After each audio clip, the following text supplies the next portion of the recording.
Hi friends, ఇవాళ మనం చేయబోయే రెసిపీ కుడుముల తాలింపు.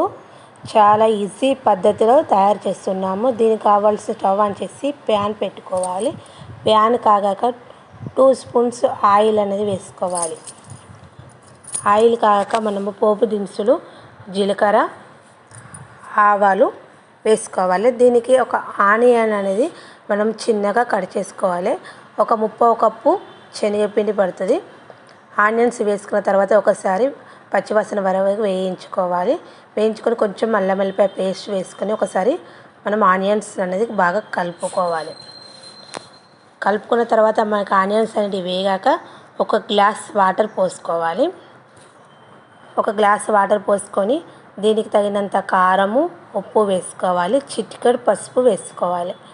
పసుపు వేసుకొని దీన్ని ఒకసారి కలుపుకోవాలి. ఇది చాలా ఈజీ మెథడ్, టేస్ట్ మాత్రం బాగుంటుంది.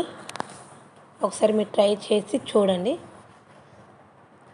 ఒకసారి కలుపుకున్న తర్వాత మూత పెట్టి మనకు ఆనియన్స్ అన్నది దగ్గర పడే వరకు చూసుకోవాలి. మనకు ఆనియన్స్ అన్నది దగ్గరికి పడిపోయినాయి. మనకు ఆనియన్స్ అన్నది ఉడికిపోయినాయి కాబట్టి ఉడికిన తర్వాత దీనిలో 1/2 కప్పు శనగపిండి వేసి మనకు పిండికి కారం, ఉప్పు అంతా పట్టేటట్టు బాగా కలుపుకోవాలి. మనకు వినాయక చవితికి పెట్టబెడాలు, కుడుములు మిగిలితే ఈ పద్ధతిలో చేసుకుంటే టేస్ట్ అయితే బాగుంటుంది. ఎప్పుడు ఒకే రకంగా చేసుకుని మళ్ళీ ఈ విధంగా చేసుకుంటే బాగుంటుంది.